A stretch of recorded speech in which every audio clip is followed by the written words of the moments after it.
At eto na nga mga kapatid at simula na ang panghuhuli ng China sa mga tinatawag nilang non-Chinese trespassers o yung mga hindi daw Chinese na papasok sa mga inaangkin nilang teritoryo. No? Kasama na dyan ang West Philippine Sea.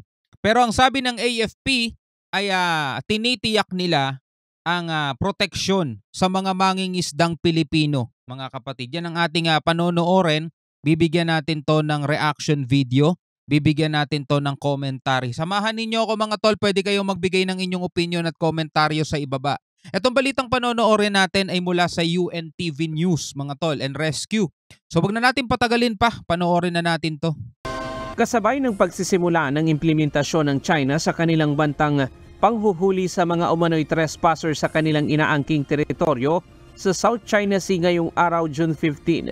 Muling tiyak ng sandataang lakas ng Pilipinas na poproteksyonan nila ang ating mga kababayang mangingisda. So ngayon mga kapatid, sa kanila nakakapit ang tiwala ng ating mga mangingisdang Pilipino kasi hindi biro mga tol ang mangyayari sa kanila kapag sila inaresto ng mga China Coast Guard.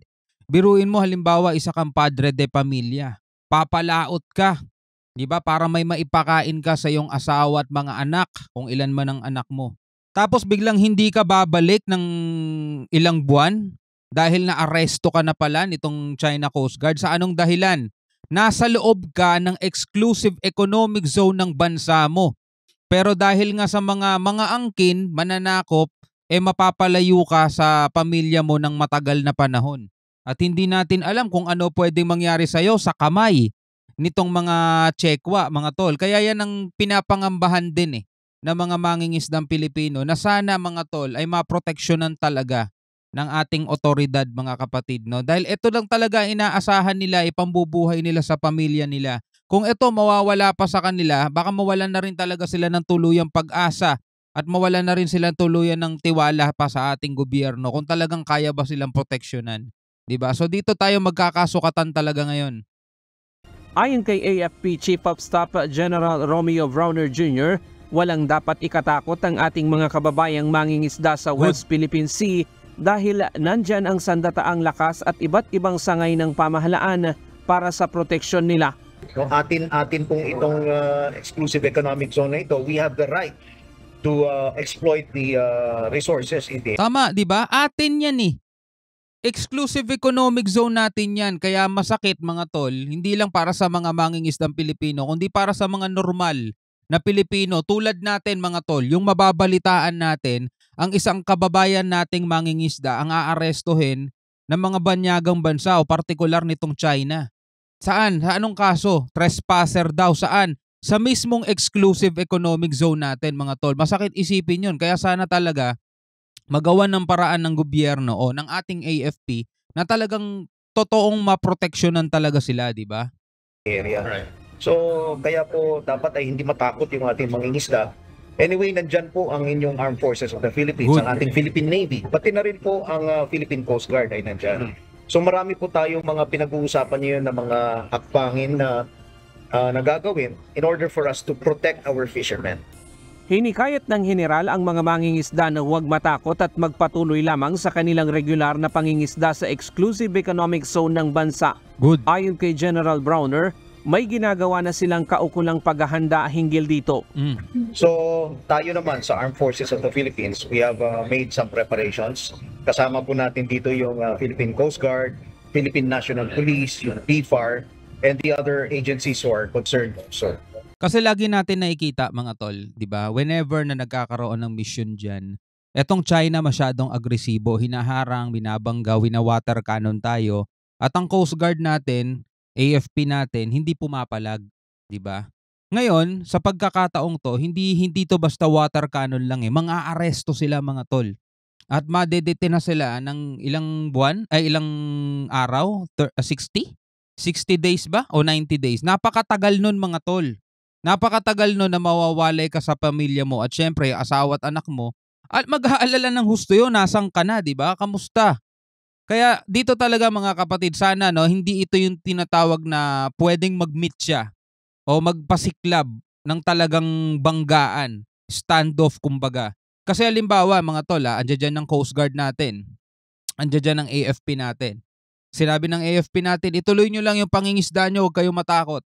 Etong China, di ba? Andiyan na sila, oh. Bilang ng aresto, bilang nagbaba ng rubber boat. Katulad nung ginawa nila dito sa Ayungin Shoal, nagbaba sila ng rubber boat. Pinuntahan nila yung mga mangingisda at hahablutin nila, dala arestohin nila. Anong gagawin ngayon ng ating otoridad? Di ba? AFP. Talagang hatakan talaga to mga tol. Sana hindi umabot sa ganun mga tol. At sana magunos dili itong China. Huwag nilang gawin yung bagay na ganyan. Ay nako talaga. So kasama rin natin dito yung hindi lamang tayo na nasa uniform services, but also the other government agencies, and especially yung mga mismong mangingisda natin. Aniya ang problema sa West Philippine Sea ay hindi lamang problema ng mga mangingisda, kundi ng sambayan ng Pilipino. Tama. Kaya dapat lamang na magkaisa ang lahat na manindigan sa ating sariling teritoryo bilang isang bansa. At yun din ang panawagan natin sa lahat mga tol, partikular sa mga pro-China na hindi pa rin nagigising magpahanggang ngayon. Gising-gising naman. Nakikita nyo na inaangkin na yung teritoryo natin, inaangkin na yung soberanya natin. Kampi pa rin kayo. 'Di ba? Grabe naman tong mga to. Kabilang ang West Philippine Sea sa inaangking teritoryo ng China na sumasaklaw hanggang sa exclusive economic zone ng Pilipinas. Samantala, naging matagumpay ang pinakabagong resupply mission ng AFP sa BRP Sierra Madre sa Ayungin Shoal. Good. Very successful po yung ginawa nating last RORE or resupply mission. Pero hindi na po natin babanggitin yung mga detalye. But it's enough to say that we will continue bringing supplies to our troops. We will continue rotating our troops in Siguro wala naman nangyari masyadong tension. all the features that we are occupying in the West Philippine Sea. And we will continue to protect our territory and our sovereign rights. Hindi na idinitalye kung sa paanong paraan na ihatid ang supply, pero wala na raw naagaw na supply ang mga Chinese Coast Guard. May iba't ibang opsyon o paraan na isinasagawa ang AFP para sa tuloy-tuloy na paghahatid ng supply sa mga sundalo sa BRP Sierra Madre at iba pang maritime feature ng bansa.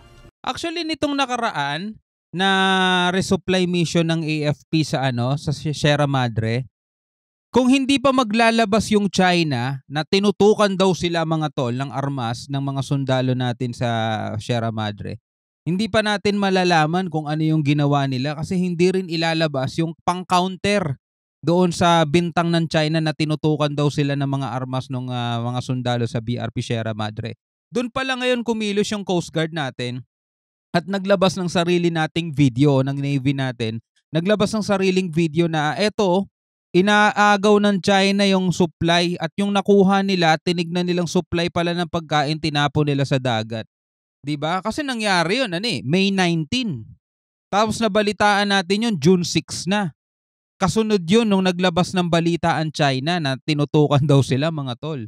'Di ba? So ngayon hindi maglalabas ng detalye itong AFP.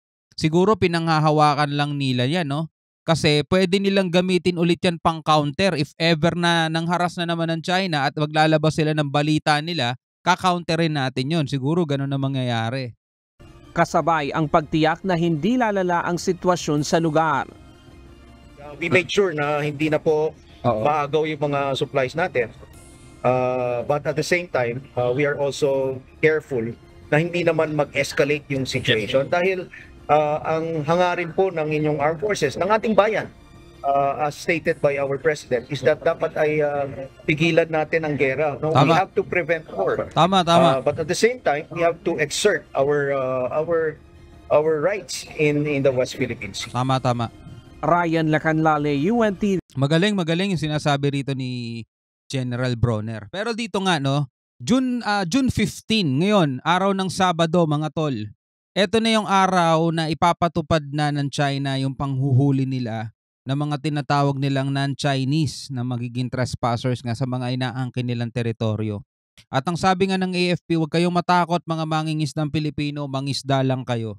Poproteksyonan namin kayo. Sana talaga mga tol, hindi ito pagsisihan ng ating mga mangingisda na nagtiwala sila sa ating mga kasundaluhan.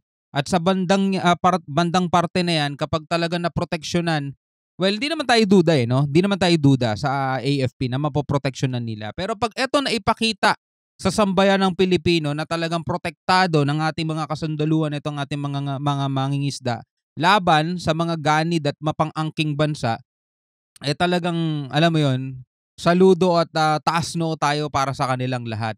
Anyway, bilang isang Pilipino, ano ang masasabi mo dyan? Comment ka na lang sa ibaba. Hanggang sa muli, ako nga pala si Shobal D.